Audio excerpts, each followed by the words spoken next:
Part 3 Birbal की खिचड़ी। आज हम बहुत मज़ेदार सी कहानी पढ़ेंगे, तो चलिए स्टार्ट करते हैं। एक दिन अकबर और बीरबल टहलते हुए बातचीत करते हैं। ये हुजूर हैं और ये बीरबल।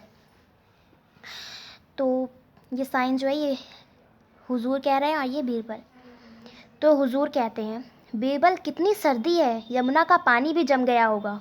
ऐसे में तो यमुना में पाँव डालना भी मुश्किल होगा। ये हुजूर ने कहा बीरबल से। तब देखते हैं बीरबल क्या कहते हैं।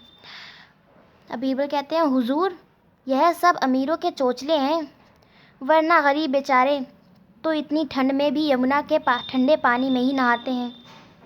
अब हुजूर कहते हैं, तो तुम क्या कहना चाहते हो कि आम आदमी हमसे अधिक सहनशील होते हैं?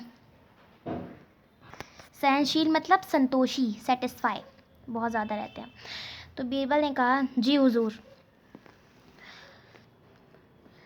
अब हुजूर कहते हैं, क्या तुम अपनी बात को साबित कर सकते हो? बीरबल कहते हैं, जी हुजूर। अब हुजूर कहते हैं, तो ठीक है, कल एक ऐसा आदमी ढूंढ कर लाओ, आम आदमी ढूंढ कर लाओ, जो रात भर यमुना के पानी में खड़ा रहे। बीरबल कहते हैं, ठीक है हुजूर।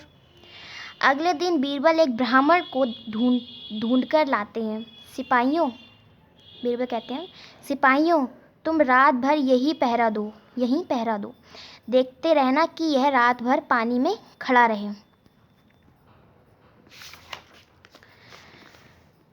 सुबह होते ही बादशाह अकबर छत पर आए और देखते हैं कि वह आदमी उसी तरह पानी में खड़ा हुआ था।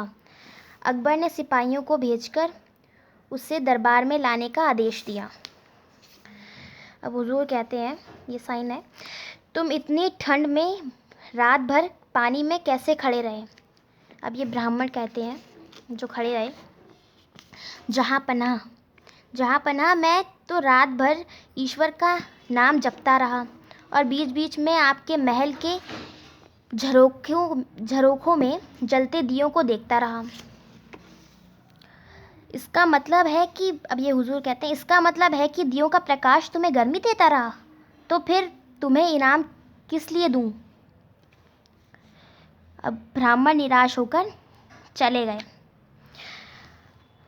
अब देखते हैं, अगले दिन बीरबल दरबार में नहीं आए। एक दिन बीता, 2 दिन बीते, बीरबल नहीं आए। बादशाह अकबर स्वयं पता करने के लिए उनके घर पहुँचे। अब हुजूर कहते हैं, बीरबल इतने दिनों से दरबार क्यों नहीं आ रहे हो? बीरबल कहते हैं, हुजूर देखिए ना, मैं कब से खिचड़ी पकाने में लगा हुआ हूँ, पक ही नहीं रही है। अब हुजूर कहते हैं, बीरबल ऐसे खिचड़ी कैसे बनेगी? खिचड़ी का बर्तन तो आग से इतनी दूर है, देखें कितनी दूर है। क्यों नहीं हुजूर? बीरबल कहते हैं, क्यों नहीं हुजूर? जब उस ब्राह्मण को इतनी दूर महल में जलते दियों से गर्मी मिलती रही, तो इस बर्तन को भी गर्माहट मिल ही जाएगी।